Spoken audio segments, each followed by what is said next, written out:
So that recording has now begun.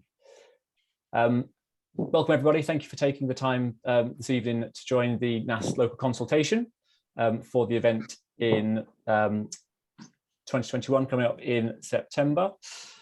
Format of the, sorry, a couple more people coming through in the waiting room.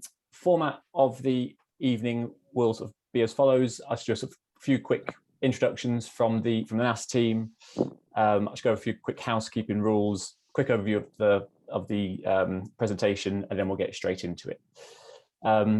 So first and foremost, for those who don't know me, my name is Kevin Moore. I'm the Festivals Director at Vision 9, which is the company that produce and run the NAS Festival. Joining me from our offices in London are my colleagues, Sam Watkins, who's our Operations Director, and Lindsay Wollaston, who is the Managing Director of Vision 9. I'm aware that a lot of you will have previously dealt with my colleague Jules Butterfield, who sends his apologies for not being able to make it here. He's had some personal things crop up recently, so I'm here in his stead. Quick housekeeping is just to request that everyone keep on mute where they can, and at any point, if anyone wants to raise a question, please just raise your question, raise your hand within Zoom, and we'll come to each of you in turn. And then what I'm going to do is shortly share my screen, and we'll go through a brief overview of NAS and an introduction for the show for anyone who isn't aware of what NAS is and what it does and how it's run previously. And then from there, I'm going to hand over to Sam, who'll talk through some of the operational procedures at the show, and then we will deal with what our plans are around COVID-19 and how we're working to mitigate any impact to the local area from COVID-19. So from there, I'm going to share my screen and we'll get moving. Can everyone see my screen okay? Yeah, great. Super stuff. So a brief overview of NAS. So our live dates for the show this year are the 23rd to the 26th of September. We have a build that starts in earnest from the 13th of September, and we have a break period that culminates with the site being completely clear from Thursday the 30th. But those live dates are 23rd to the 26th. Obviously, the venue is at the Royal Bath and West Showground. Debbie is here from the venue as well, so thank you for joining us, Debbie. We have a licensed capacity of 29,999 people. And NAS is a sellout show, or will be a sellout show. We've got a brief overview of our lineup to the right-hand side. The music style at NAS is very youth-orientated. That's a sort of big appeal to our demographic. It is a younger demographic, sort of age between sort of 16 to 21, 22, and the music focus is targeted at that demographic. And we have arena opening times on our live days. So our live show days, Thursday, Friday, Saturday, Sunday. On the Thursday, we have a sort of no amplified music policy, but it's the day that most people arrive. Well, 60% of our audience will arrive on site on that Thursday. They arrive, they get stuff in their camp. And in terms of our entertainment, our main focus is a large silent disco that we have on the site. And then Friday, Saturday, Sunday, we run our arena from 9 AM through till, so Friday, Saturday is 9 AM through till 3 AM. And on the Sunday, that finishes an hour earlier at 2 AM. And that's sort of live music, live action sport, and live street art, which I'll come on to shortly. So NAS, three key pillars, NAS, street art, sorry, music, street art, and sport, focusing on sport first. We are a globally renowned BMX and skate competition. Historically, we have over 300 athletes from 16 countries attending. We have large sort of prize purses, large scale competitions taking place from the best athletes around the world. People you'll have seen recently in the Olympics will be in attendance. We have winners from the X Games and Team GB members. Obviously, with the current situation with COVID-19, we won't be having as many international athletes joining us this year. The focus will be a lot more on British-based talent. And we have 9 competition disciplines across the show, everything from a large-scale pro park, which is built in the showering building at Bath and West, which is just this picture here on the left-hand side. It's what we produced in 2019, all the way through to a number of different outdoor obstacles and assault courses that we produce ourselves. Street art is another key pillar of NAAS. We are a global celebration of street art, and we work in partnership with Upfest, who are a street art collective based in Bristol, and they run Europe's largest street art festival. We have street art at all levels, from new entrants to street art, picking up pens and sketch pads for the first time, through to internationally renowned artists coming to the show to produce artworks that we have commissioned. Anyone who saw any of the sort of main stage pictures from 2019 will have seen our main stage containers, which have become quite iconic now, where we get large name street artists to come in and live artwork, huge stacks of shipping containers either side of our main stage. It's quite the sight to behold. And then moving into music, we've got 10 stages at Nass, which has reduced down a little bit from 13 in 2019. That's a combination of indoor and outdoor stages. Our largest outdoor stage is our main stage. And then we have a number of stages within buildings. We have our South Bank stage, hangar, a warehouse, and Renegade. So they open a bit later on in the day, and all of that talent is kept indoors. But in addition to our main stage, which is outdoors, we have a number of smaller stages also taking place across the Bath and West. Just moving very quickly onto our site plan. Obviously, this is quite a zoomed out version of our site plan, but it's just to give you a quick overall sort of brief snapshot of how the show is planning out for 2021. This central area here is our main arena, which is where all of our talent, our music, street art, and sport talent takes place. To the north, you have got our campsites, and over to the northeast, and then over to the east side, the section highlighted in orange, you have where our staff camping is going to be located. And then to the south, you've got our car parks for drop off and our shuttle bus service. And then back up here in the northwest of the corner, you've got our car parks for those people who are camping for the weekend. Just moving on to a couple of zoomed in sections of our site plan that maybe makes that slightly clearer. So you can see our green car parks here, which is our first entrance into the show. We've got our pedestrian entrance gate just here, and then people are immediately into our campsites. Moving into our arena, so you can see just here is where we've got our main stage. We've got a number of venues within the Bath and West. So this map will look quite familiar to those who know the Bath and West well. You'll also then notice in the south a venue we call the Hangar, which is a larger venue, which is underneath a big top. We ran that venue for the first time in 2019, and it's returning for 2021. Again, you can see our staff camping to the east here across the road, and we've got our yellow car park down to the bottom. And then this is just a final snapshot of our car parks and drop off. One thing I think it's just key to draw attention to is 2019, we ran NAS with just one vehicle entrance. Obviously, there were issues that have been documented around the ingress of the show from that year.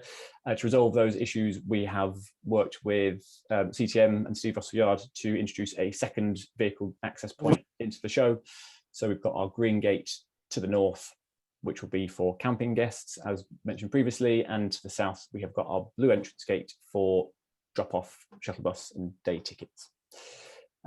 We also have our white gate, which is our delivery and entrance gate for staff and contractors, and we have our yellow gate here, which is for our staff parking. From that point, I'm just going to hand over to my colleague Sam, who's going to talk through a few more of the operational aspects of the show.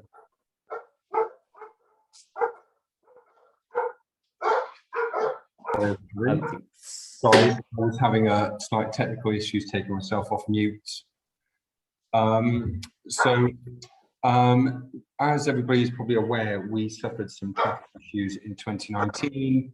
To alleviate them, as Kevin has mentioned, we added in that second gate that will split the traffic evenly between both gates to alleviate traffic pressure and build up on the roads in and around Bath and West. We've been employed a traffic consultancy and a traffic management company under CTM, who is run by Steve Russell Yard, and they have been appointed to help deliver our traffic management plan and to alleviate and minimise congestion on the local road network. Kevin, next slide, if possible, please. So in terms of our key actions to help alleviate traffic pressure as well, on the Thursday and Friday, we will be opening our car parks at 0600, but opening our campsites at 0800. That is 2 hours earlier than previously. That is to stop people parking up on the verges, etc. We will actually be advertising on our website 0700 for our car parks to open, but we will have them staffed and manned from 0600. The idea there is that whatever time you put, some people will always try and arrive a bit earlier to be first in the gate, but that's just so we can accept first arrivals. And again, previously we've opened the campsites at 1000. We're just bringing that forward 2 hours to just kind of get everybody in the campsites, get people off and about from around the main areas into places where we have our security, our campsite welfare, our medical facilities, and catering and food, etc. Other things to note here is that we have our ticketing splits. So in 2019, you could choose as a person who's bought a NAS ticket to arrive on either Thursday or Friday or whatever day of your choosing. This year, you've had to purchase a ticket that is dedicated to that particular day. So we have deliberately split our tickets to a 60-40 split. So 60%, a maximum of 60% can arrive on a Thursday and 40% on the Friday, just to kind of even those splits out. With that being said, we do expect to have certain peak traffic hours in and around the area. Ultimately, a large volume of people arriving in the area will always cause, extra traffic on the roads. They are listed there on the right-hand side in a table. That will also be fed into our local community website, just so everybody is aware, and there'll be advanced signage up as well. We don't envisage anywhere near the same traffic issues that we experienced in 2019, and the plan that's been put in place is deliberately to alleviate that. But these are the times where we are seeing most of our audience expressing the time they want to arrive at the festival. So, naturally that causes potentially the biggest potential for congestion at those times. So we should see a slight increase in traffic, but again, it should be manageable with a 2 entrance split. There's also an improved operation at Castle Cary with train processing and shuttle bus services, because we had a large amount of visitors walking in the road in previous years. We have removed the cash-only option for purchasing bus tickets, so people can do tap and pay by their phone. They can purchase in advance, and that is worked in conjunction with GWR and First Bus, our shuttle bus provider. And then, in addition, we have implemented a no re-entry policy to minimise pedestrian movement on local roads and minimise kind of antisocial behaviour in the area. And in addition, we will also have additional traffic management that are able to respond out to areas of concern or where there's issues. So for example, if we had a road traffic accident, we can help deploy staff to kind of divert traffic to help minimise disruption where possible. And then additionally, Bagwell Lane will be closed to non-residents on Wednesday AM up to egress start, so that's Sunday. And then Eastern Lane will have no re-entry signs at either end as well to kind of minimise disruption to local residents. And then in addition, there are footpath closures crossing the Bath and West site, just due to the event being a closed event to the public. Those applications have gone into Mendip Council, so and there will be footpath closures in effect. Kevin, next slide, please. Thank you. So we think one of our biggest areas of focus, apart from traffic, has been off-site security, and additional resources being put in place there to kind of help minimise the impact of antisocial behaviour to the people that live within the local area. We found that a large amount of our patrons that left to go to like the nearby shops, etc., were causing antisocial behaviour coming into site and then leaving site throughout show. There will be a no re-entry policy, so once people have arrived on site, they will need to stay on site. There, of course, there will be the occasional exception to this. So there will be, for example, people that have day tickets, so they can come and go.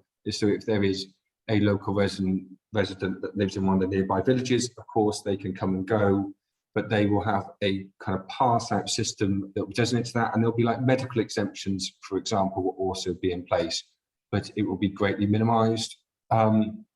This should also make it easier for our teams to spot like antisocial elements in the area, and also with our on-site policing teams, they can help and assist around like Shepton Mallet, Evercreech, etc.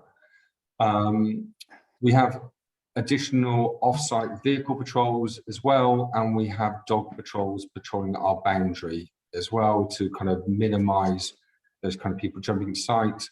And that kind of off-site vehicle response is designed to, if there is any area of like local nuisance, etc., our local residents can call into our event control, and we can send mobile vehicle patrols out to those locations to move people on and to minimise that disruption where possible. There is a number of these, so there's been a few fixed positions that have been present in previous years. They will all be returning.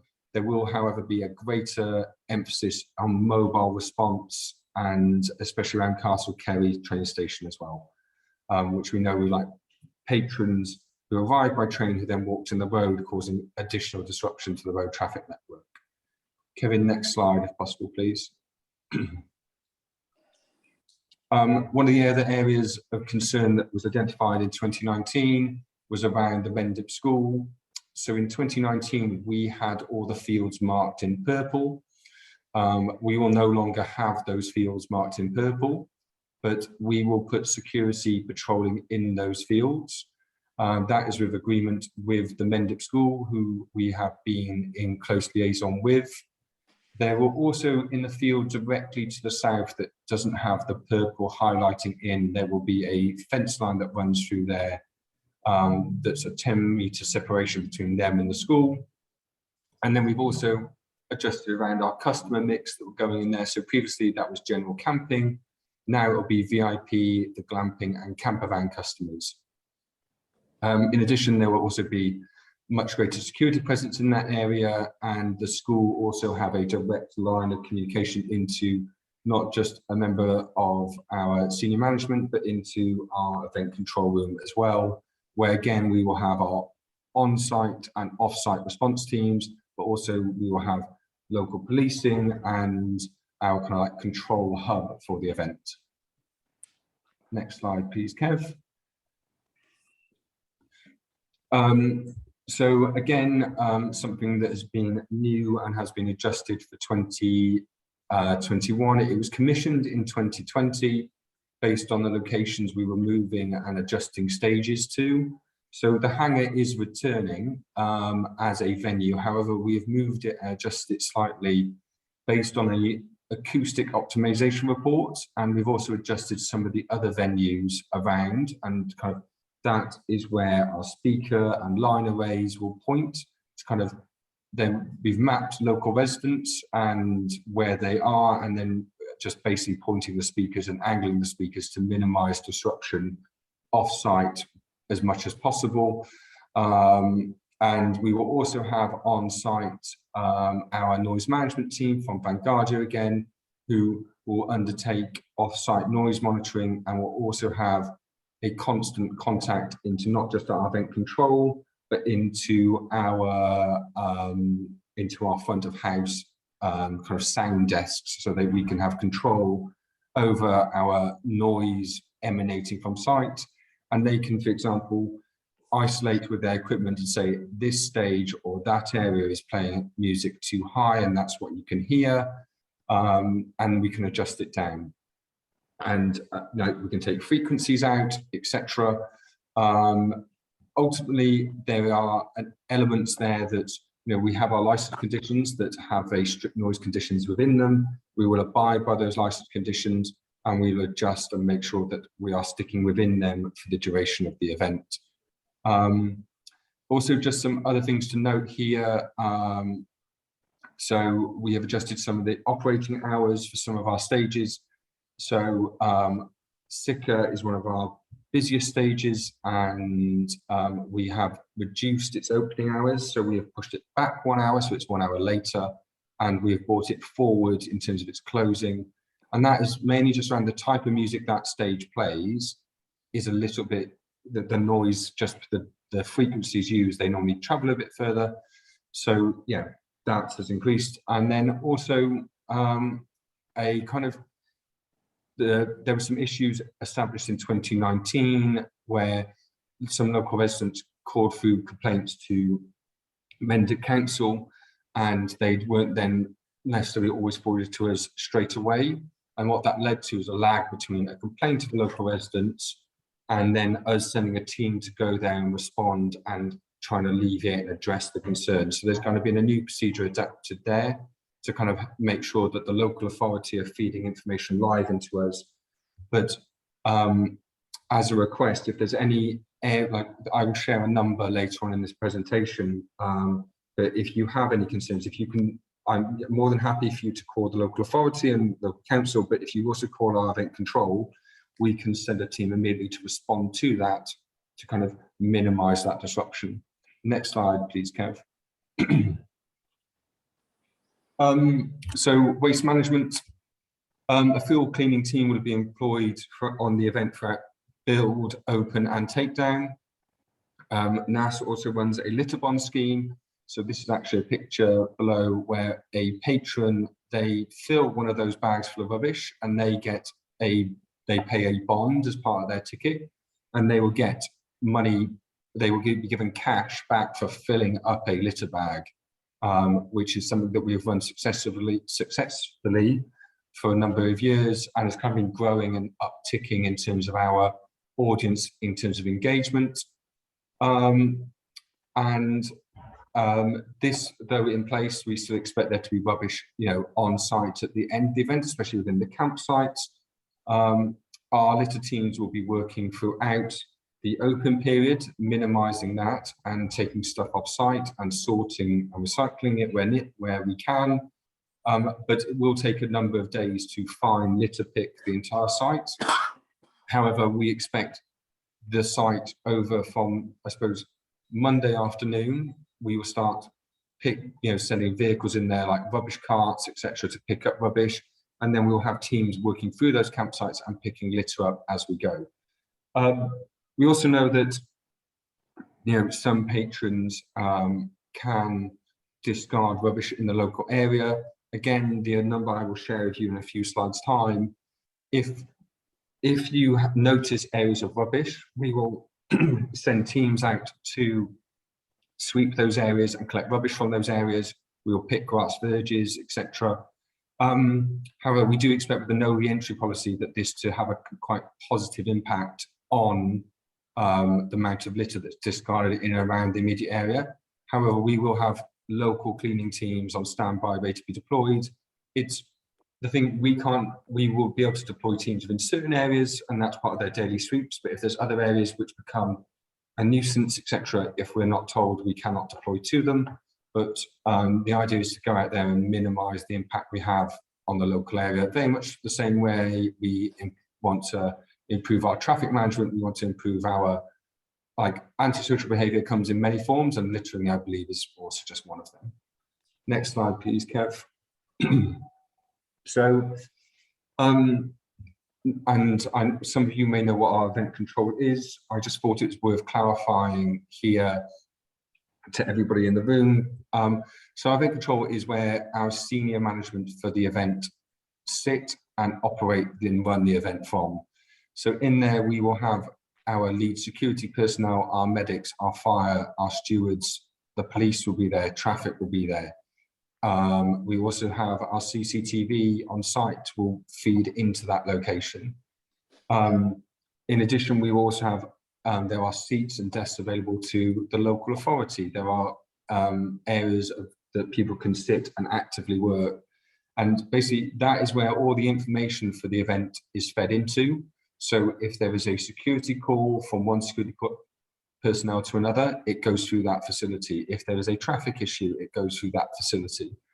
And then the beauty of this system is then what we do is these people understand the resource they have at their disposal, and our event control managers will then send resource as appropriate out to issues, either traffic related, either stewarding, policing, or any of the other myriad of issues that can crop up on a live event. This is a busy facility. The thing I'd say is that there's a phone number at the very bottom of this slide.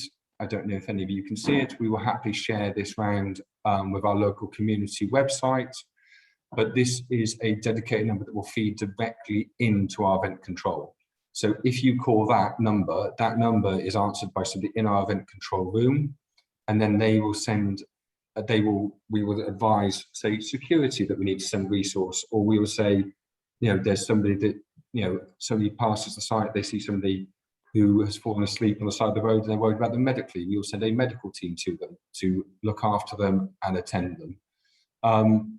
And this is a facility that has worked on a number of other events, but also has been bolstered this year, and extra support and resources gone into that.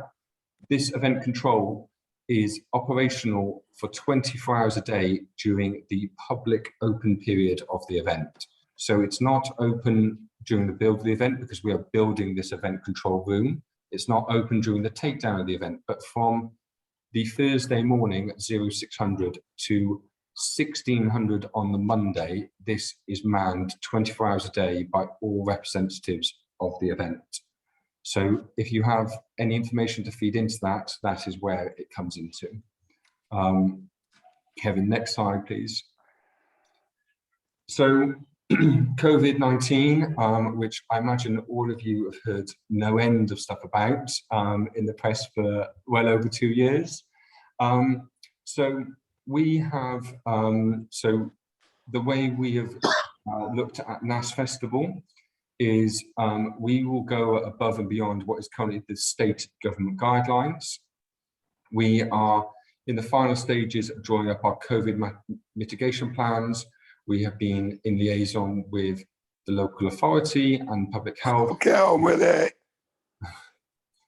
And we also place checks for every person that accessing the event. So public personnel, so there's two separate groups here. There is the working personnel. So workers will have to test even from the start of build every 48 hours.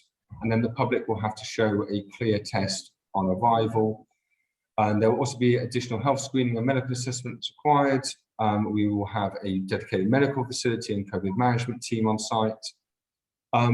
We also believe the no re-entry policy, which is new, again, just to kind of batter home the point, I do apologise for Nass, will reduce the impact locally.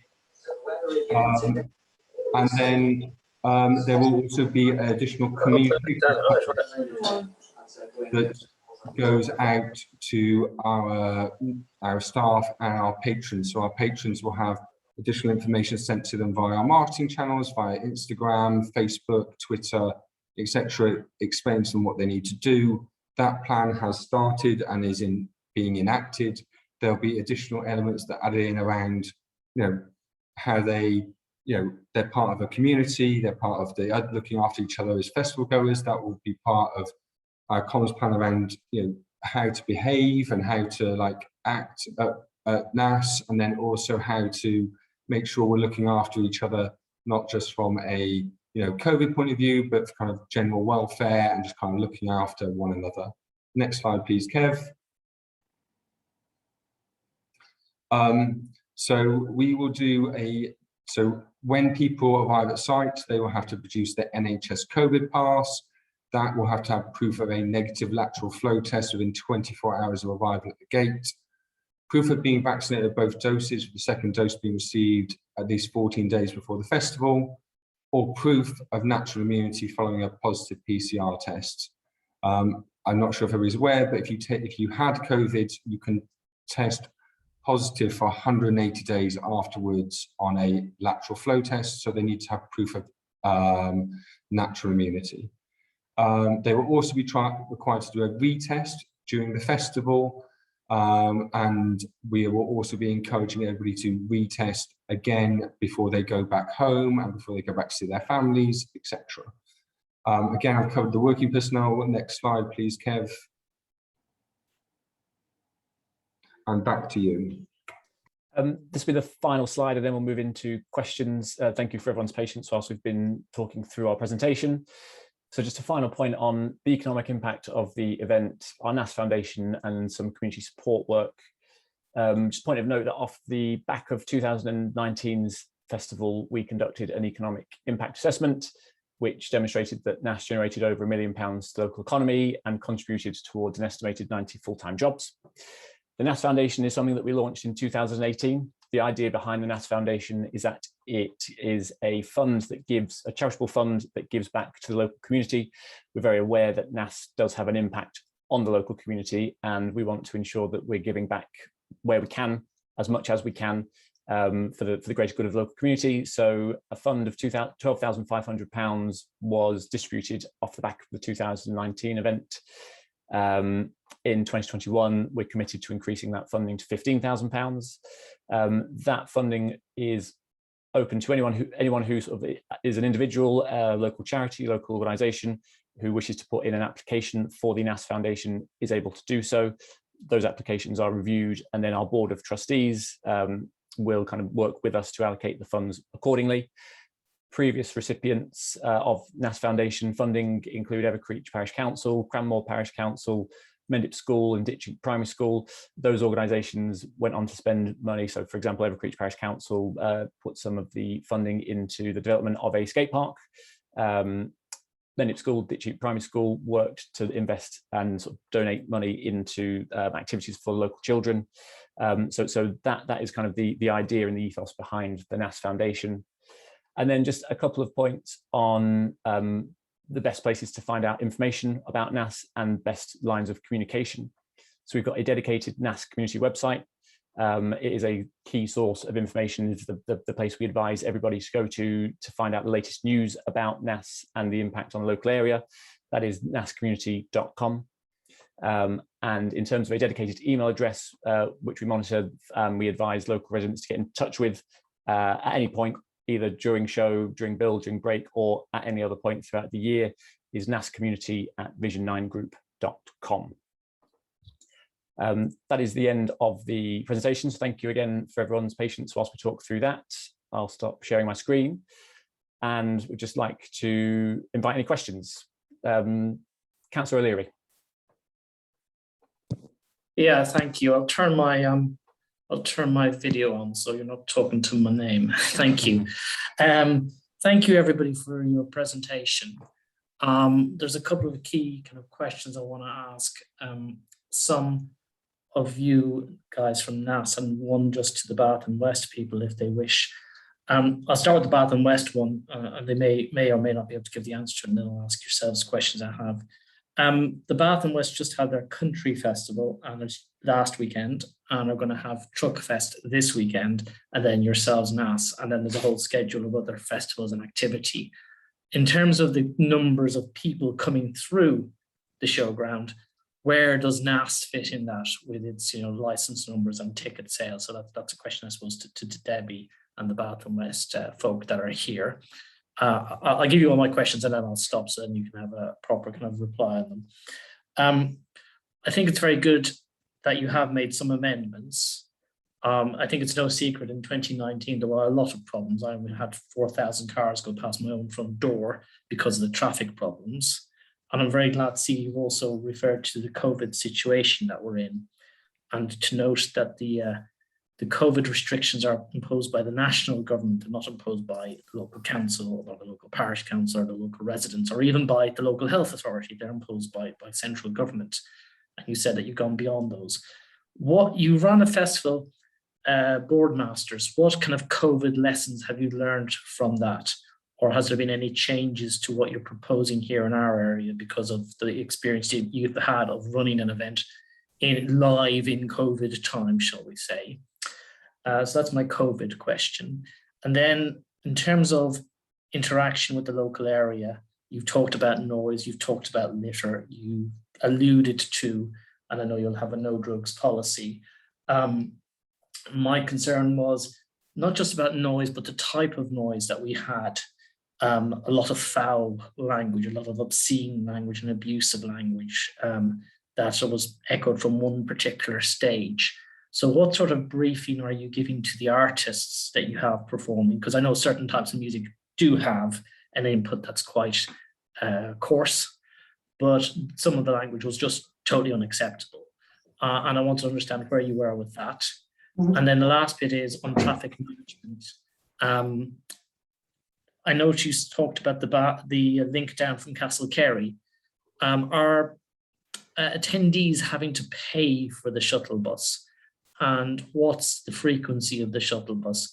Because we definitely don't want people on the roads, be that from the Castle Cary end or coming from the Shepton Mallet end. And you haven't really talked about Shepton Mallet in terms of how people will get down from there, or how that will work.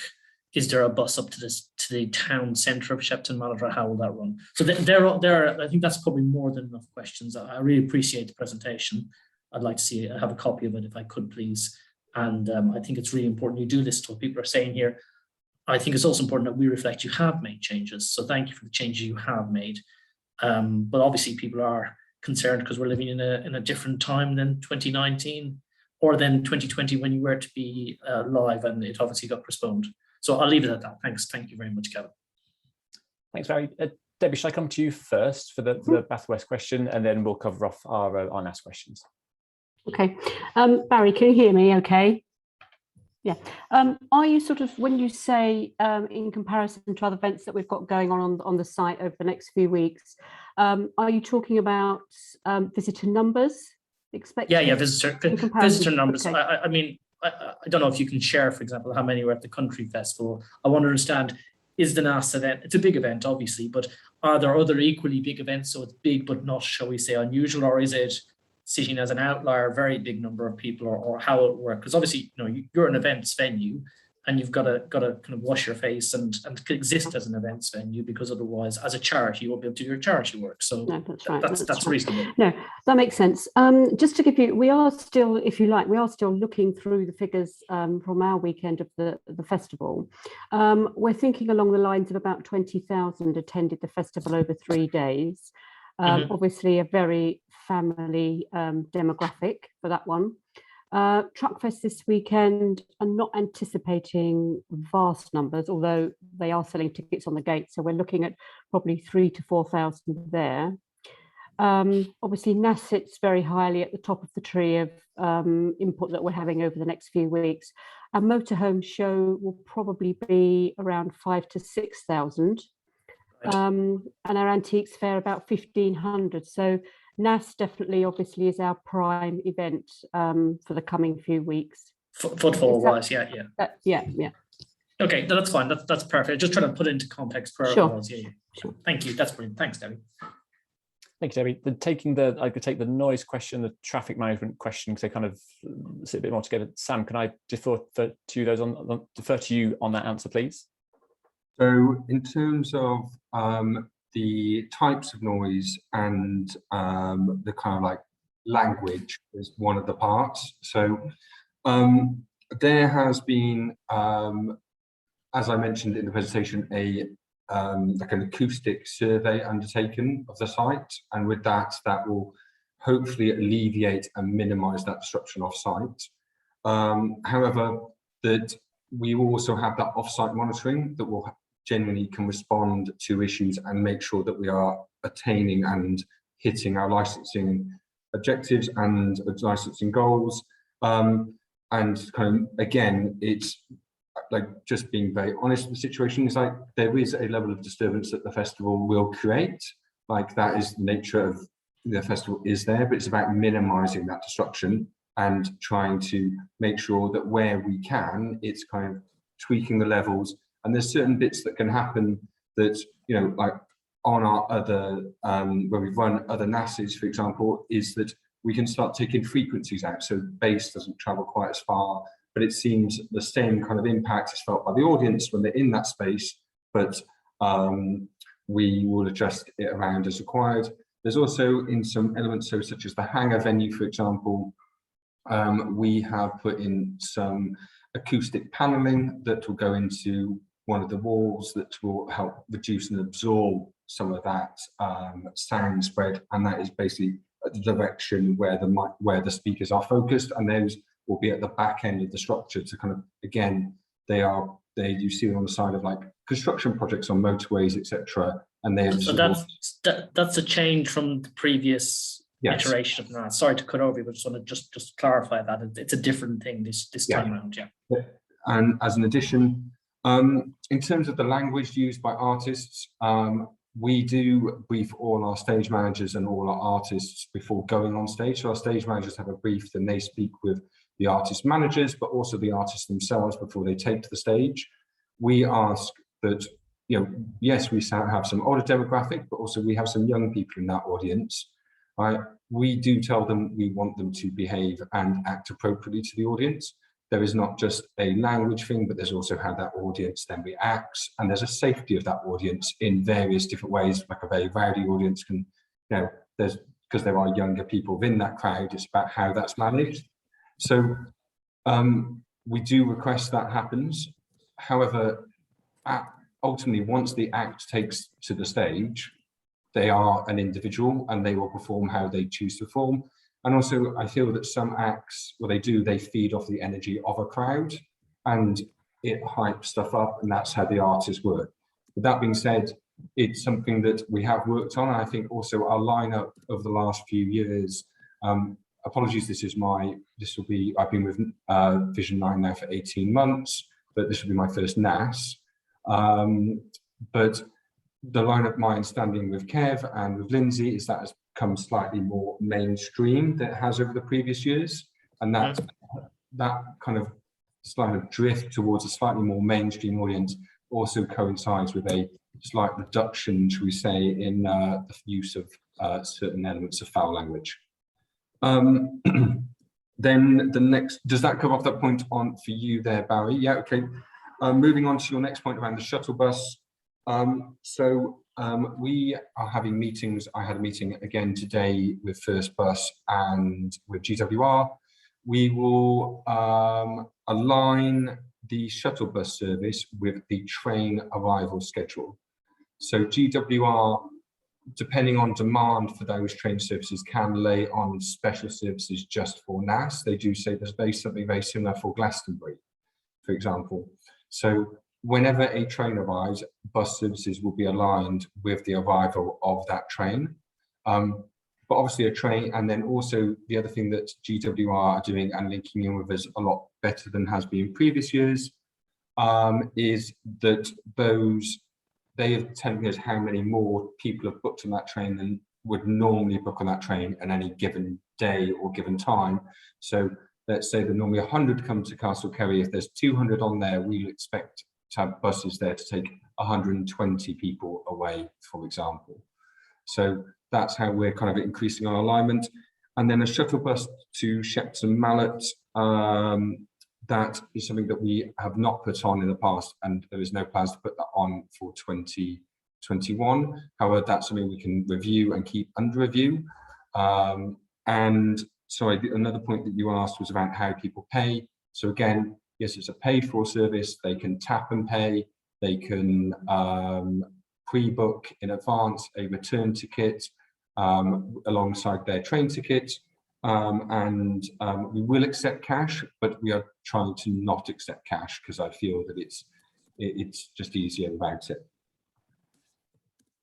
And then Barry, I saw you raised, because I think I'll just cover a few questions and go to, I think Beth's had her hand up patiently. You had another question around disabled and accessible. I had two questions. I put an additional question about disabled, but come back to that if you want after the other people are waiting. But my main question then was lessons learned from your other festival in COVID and any amendments taken. I don't know, was Kevin going to answer that, or was that being left to you guys? I will come across to Lindsay here. to take on that question. Thanks, Barry. So in short, our plans that we have in place, and just to give everyone a bit of context, they are assessed across all other events, all the data that's coming out of other events that are running, including Ballmasters. So absolutely answer to your question, if there are learnings that come out of Ballmasters or other events, that is fed into a central resource. We're all joined up from an event industry point of view. And also public health, and so Public Health England are obviously joined up from a perspective of different regions, and they're all working together. So any lessons that come out of that would absolutely translate into our NAS plans. The short answer to your question is currently it doesn't indicate a change, but we're more than happy to accommodate any changes fit. The plans that we are working on are done in full consultation, and we've got an internal COVID working group. So we're working with key members of the SAG to work through those plans and make sure everybody's comfortable with those. They do include full testing. I think one thing that we will do is we have a good comms plan, but we'll emphasize the kind of personal responsibility and crowd behavior. You know, just because festivals and societies are opening back up doesn't mean that COVID doesn't exist, and no event or any COVID mitigation plan can completely eliminate COVID. So one thing we will be doing is just working with our audience to make sure they're absolutely clear on the risks and the measures they should take, as you would in any other part of society, to protect themselves, personal hygiene, socializing, etc., etc. So, and they're playing their part in taking their own tests and taking them accurately. So that's something we'll be doing. One thing we have learned is actually testing on leaving the event is hugely valuable. So we'll be also emphasising that with our groups before young people rejoin their community and their families. So there are a few of the lessons that we'll be putting into place, and we'll continue to monitor off the back of this weekend's events as well. Thank you. I'll leave my other question until you've addressed everybody else. I don't want to hog the questions of the meeting. Thank you very much. Thanks. Beth, we'll come to you next.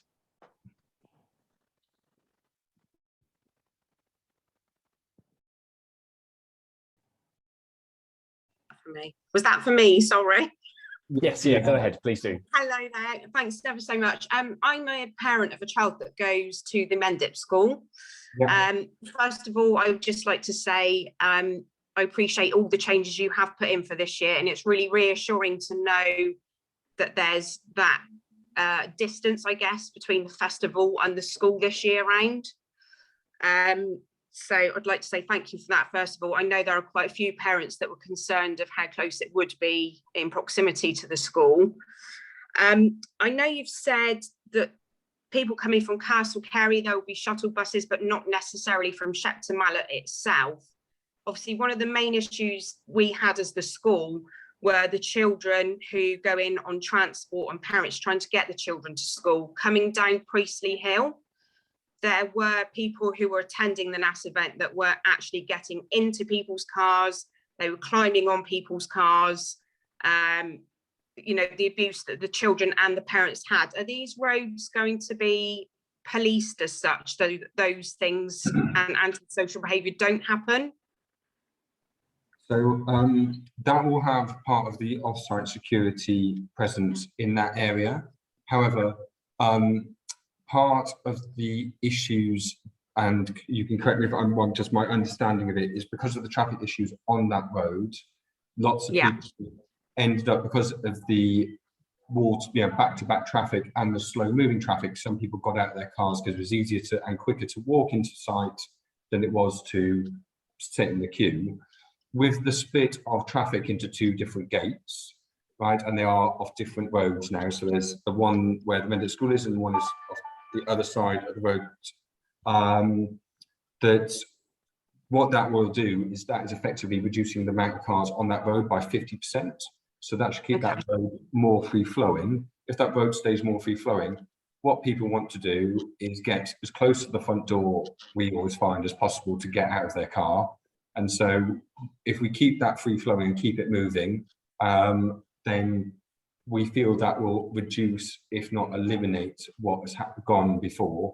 Because ultimately, people who live in the area should be able to go around about their daily business with the most minimal amount of disruption possible.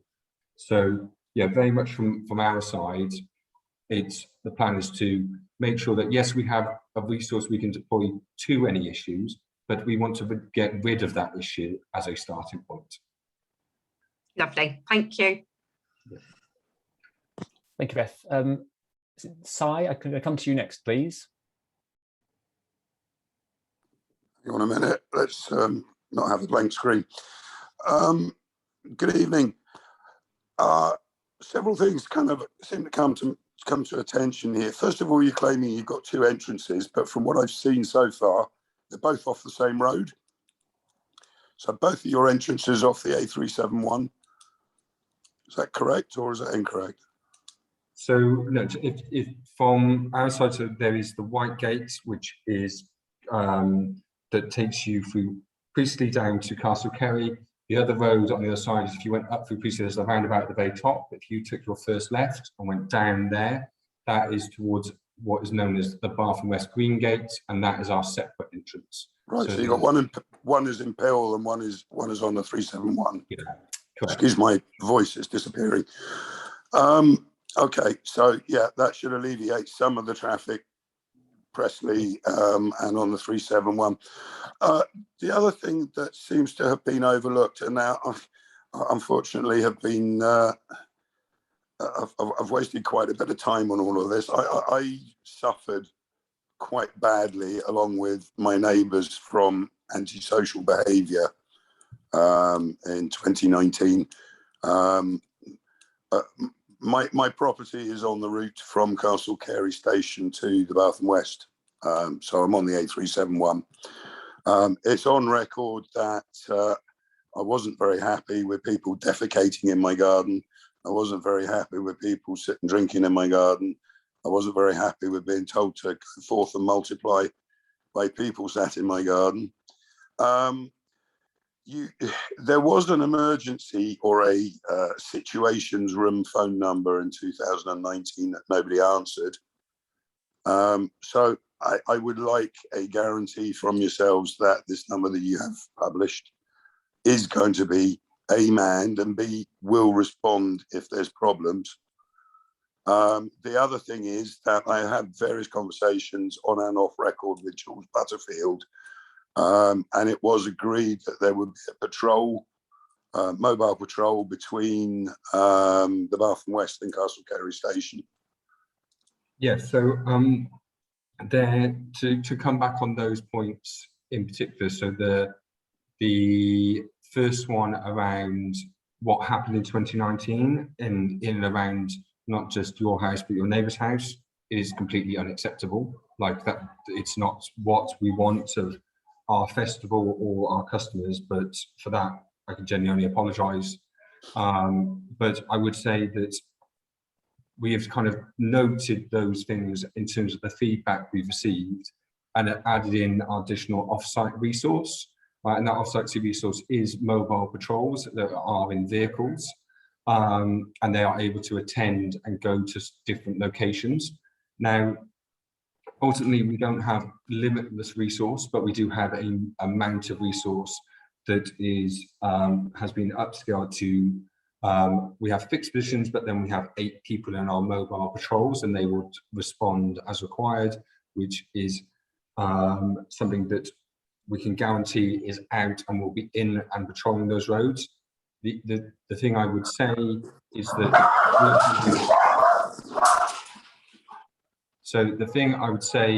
that I think that the issues again experienced around people walking from Castle Cary to site are in direct relation to the traffic issues.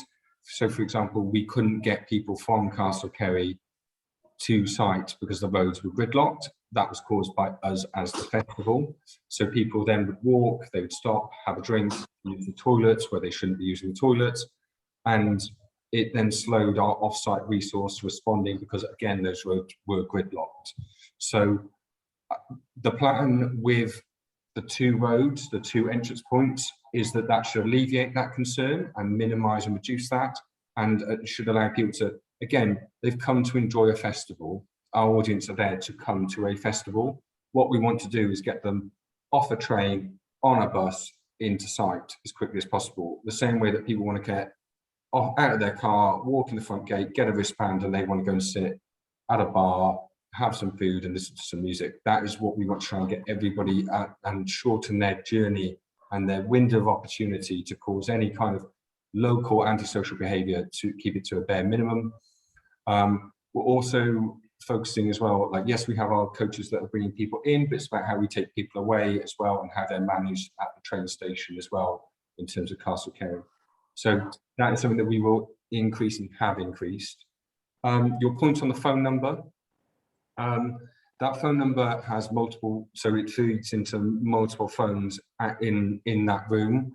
And my understanding, and the reason we've changed around our event control slightly, is the volume of calls that were being received by our event control office around things such as the school, as in the traffic, was swamping our resources in that office and their ability to answer the phone to then deploy resource. We've changed and added an additional resource into that room and into that office to help with that. So we have additional loggers, additional people that can answer the phone and respond to those issues. So what I would say is there could be exceptions when we would hope that phone is answered, but there may be exceptions to that. For example, if there was a life and death situation that was unfolding on site or within the periphery of site, like where we were having a medical team responding to that, that's where our resource would focus, is in terms of focusing around elements such as that. However, in the normal day-to-day course of business, and even with the things that are kind of the undesirable elements that happened in 2019, there's additional resource in there to help address that and to kind of make sure that phone is as close as possible as answered every single time somebody calls. But those situations of like an emergency situation, they are so few and far between, but I couldn't I wouldn't want to sit here and say, I can guarantee you every single time you call that phone, it'll be answered, but 99.999 times out of 100, it will be. Simon, do you want to follow back up with anything there? Yeah, obviously, you know, I accept that on-site events sometimes do take precedence. The problems aren't going to be whilst your festival's running. They're going to be on ingress and egress. But yeah, I take what I take on board what you're saying. I kind of what I guess where I'm coming from is I want some reassurance that if the situation should happen again, where I've got an inundation of young hooligans on my property, I'm not going to be left on my own to deal with it like I was the last time. Yeah, and I can say that you will not be left on your own, and we will be sending resource there to help and respond and assist with that. Like, and you are going to patrol that road. Yes, that road will be part of our general off-site patrols. Okay. And will be patrolled not just in the initial 1 or 2 days of show, but also in the build-up, you know, on the Friday. So there'll be the Thursday, Friday, Saturday, Sunday, and Monday of show. Right. And that resource stays high and remains at that level for the period of that open period. Okay. And before it's fluctuated around, this year it is staying at that level and being maintained at that level. Yeah.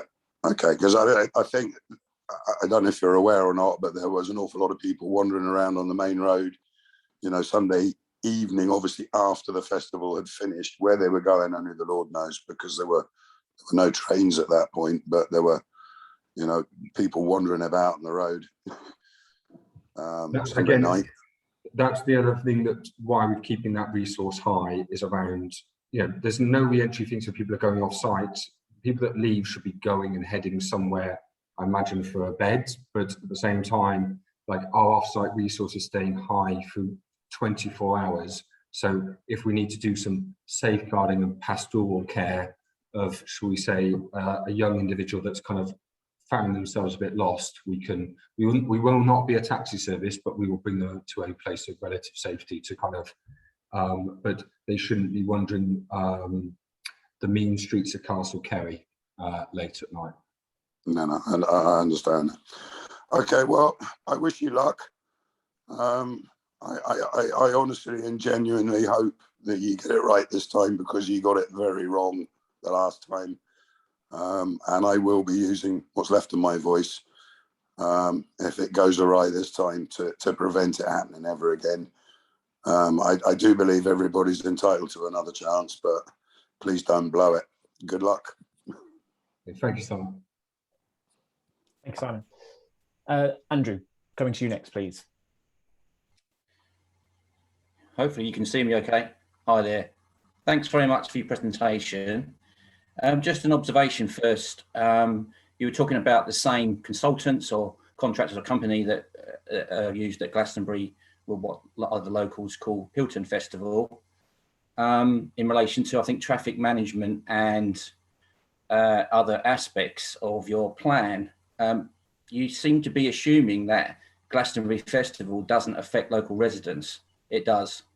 And if you heard the recent licensing hearings, and I know that licensing from many district council staff are in attendance at this meeting, you would know the impact that it has on local residents.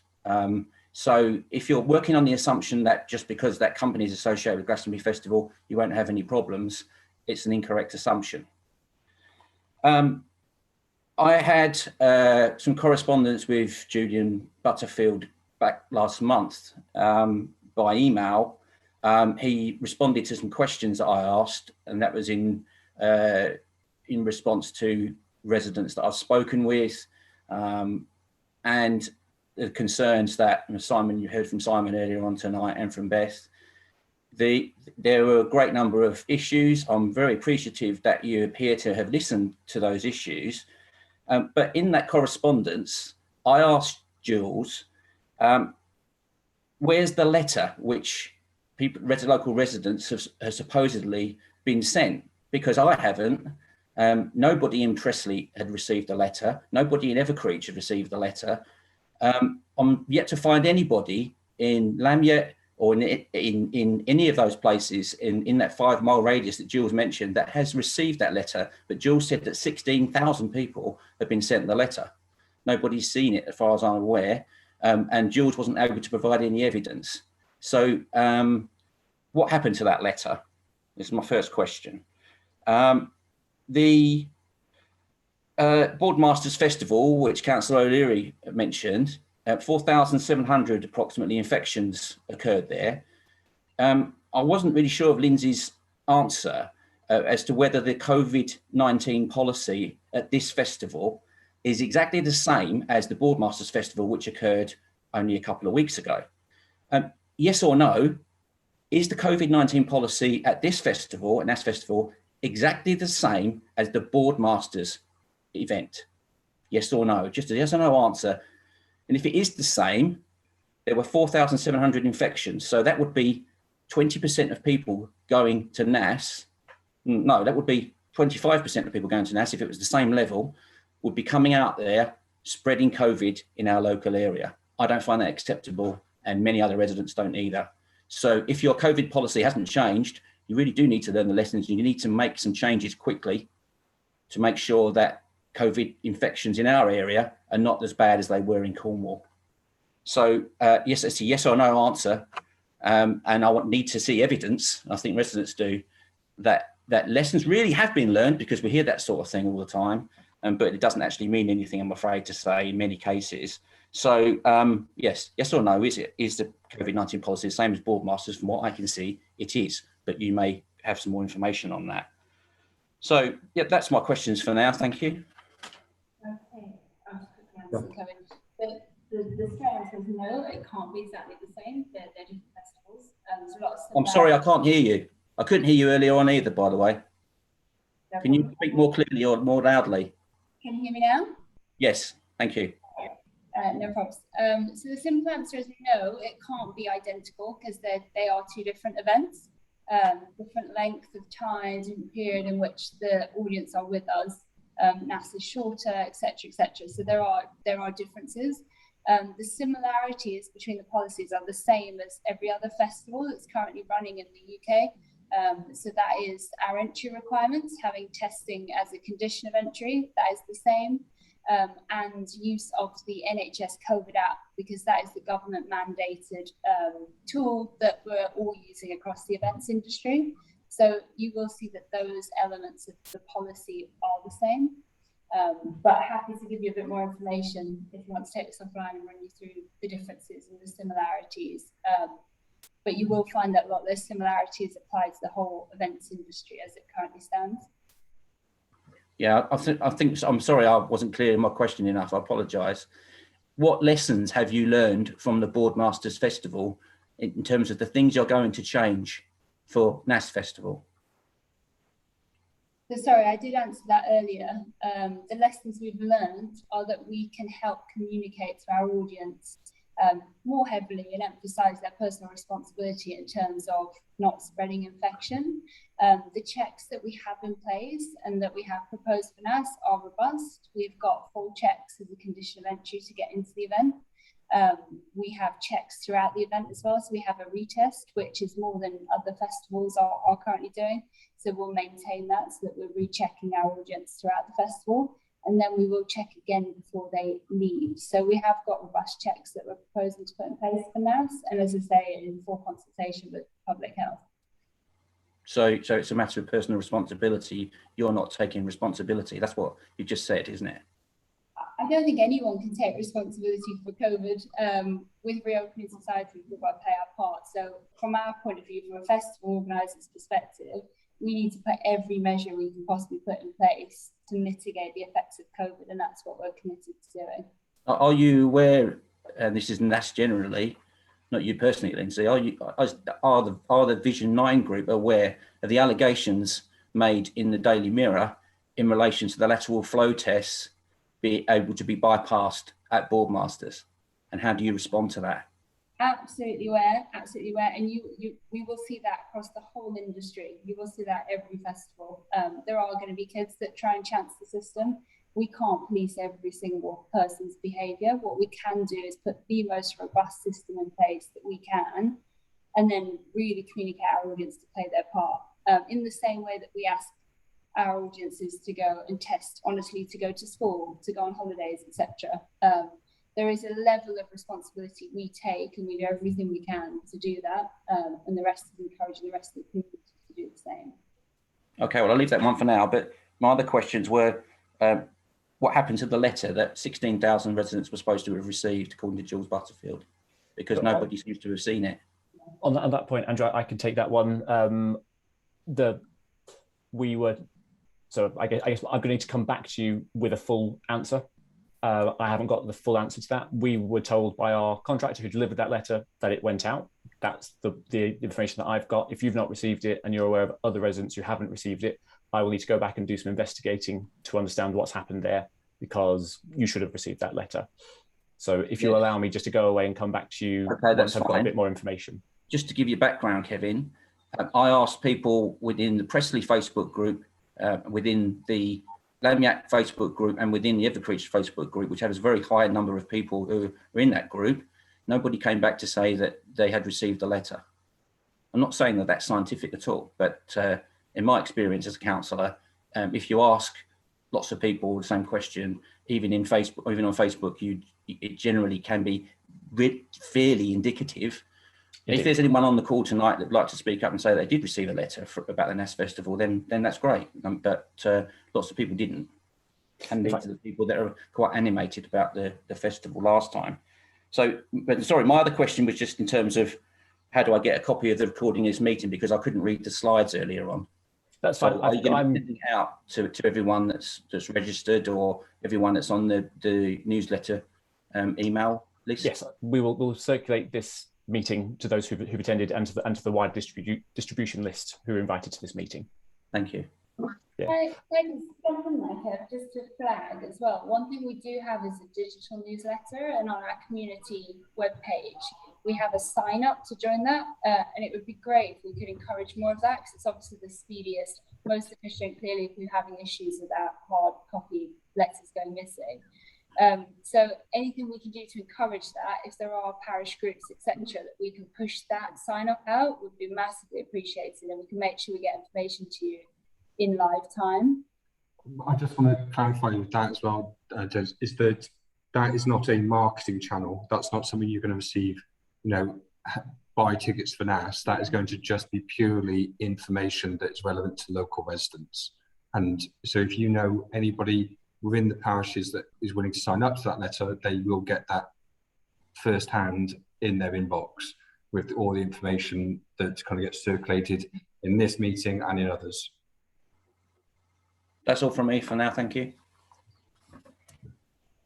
Thank you for that. Beth, you have your hand up again. Sorry to ask another question. Obviously, the NAS Festival was supposed to go ahead in July of this year, which has now been moved to September. Will it be September as the years go ahead? Because obviously you are trying to set a traffic system in place this year.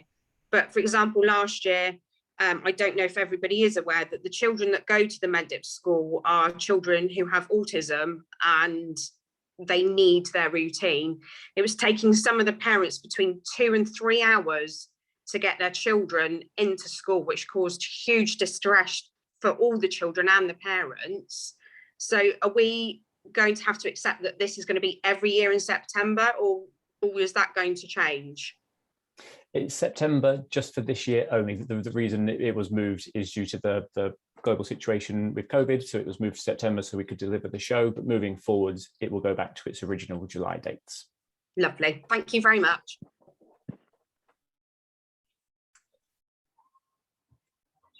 Are there any further questions from anyone here on the call?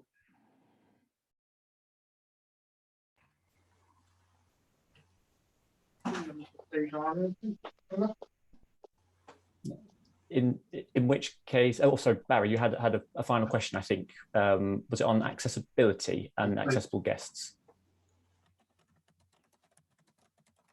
Yeah, thank you. I just didn't want to hog people's attention. I don't know, Denise Wyatt or Andrew Pope, I should say, I think it is, has his hand up, or I don't know, it's legacy hand.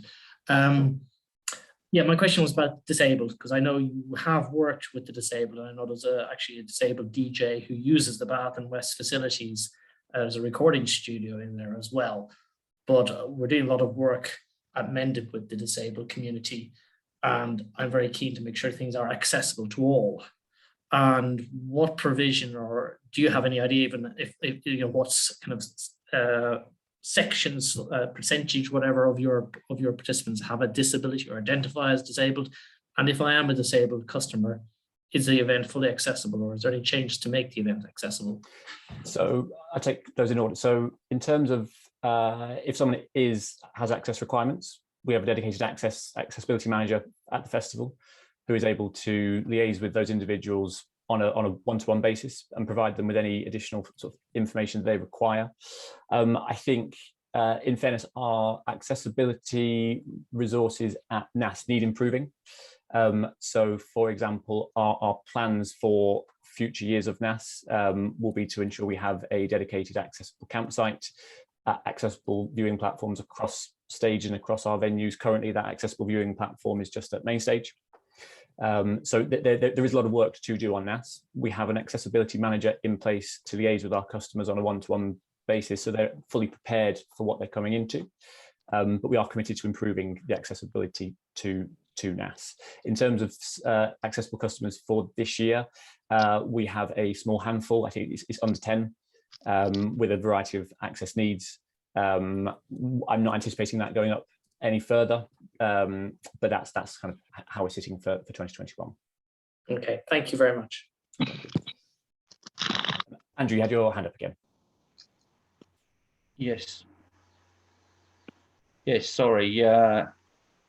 It's just a follow-up really on the issue of COVID-19. What I wasn't clear from the presentation, I apologise if I wasn't listening clearly enough. But what happens if somebody tests positive on site during NAS Festival?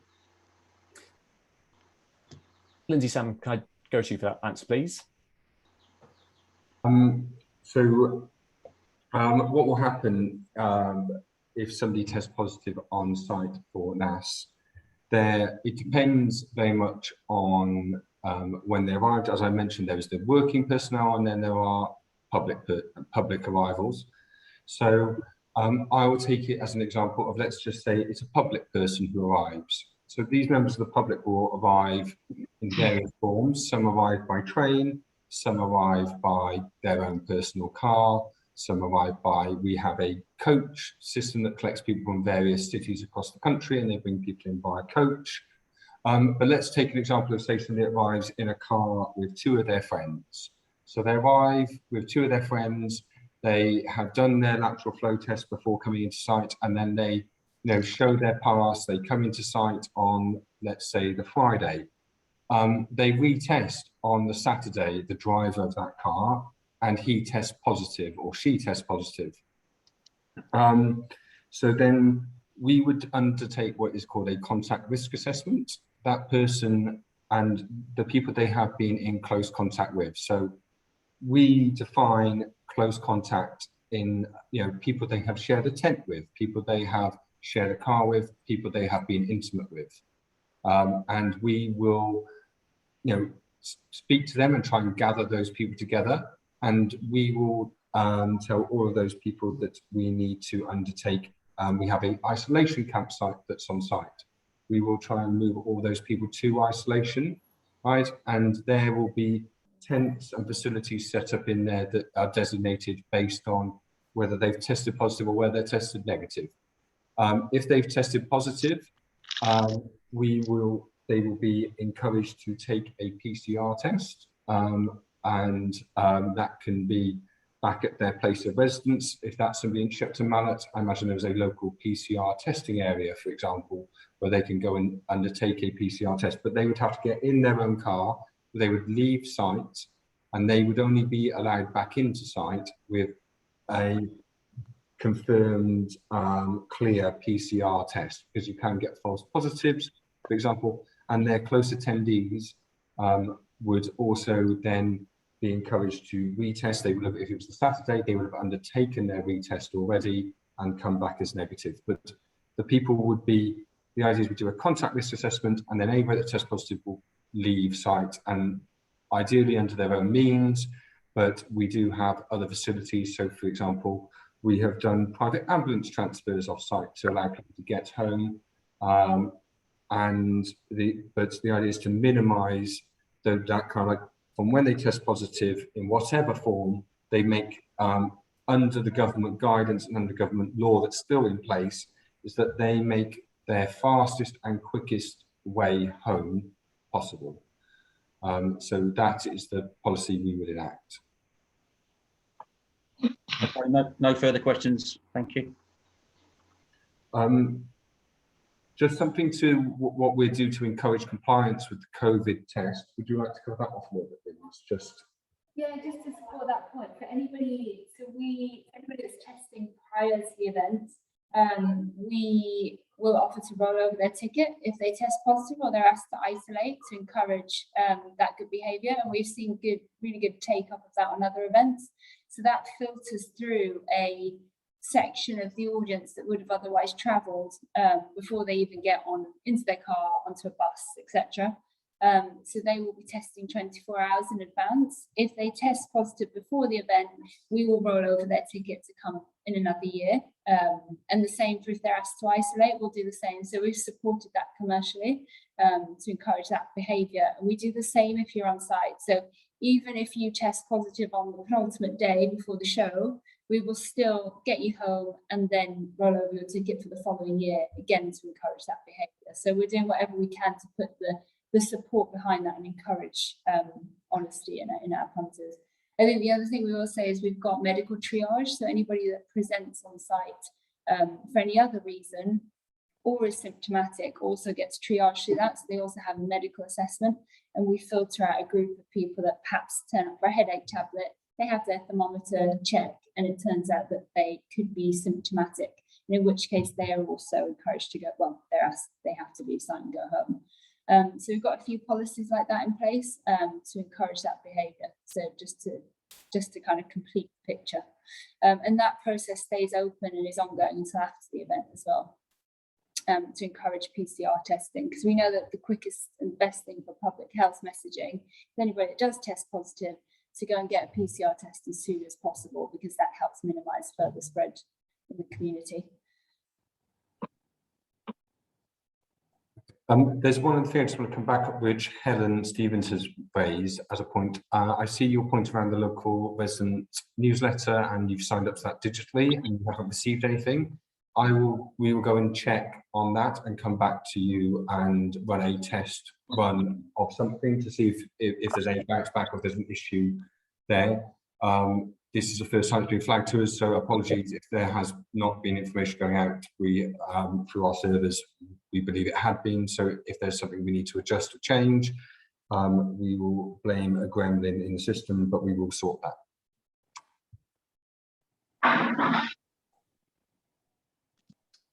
Unless anyone has any further business to add, we can call it an evening there. This session has been recorded, and as I mentioned before, the recording will be circulated. So unless anyone's got any further questions, I'd just like to say thank you for everybody's time and for your questions.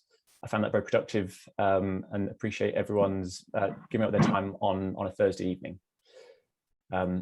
So thank you very much. And where we said we'll follow up with those individuals in due course as quickly as we can. And thank you very much. Yeah, thank you everyone. Thank you. For your time. Appreciate it. Have a nice evening. Thank you.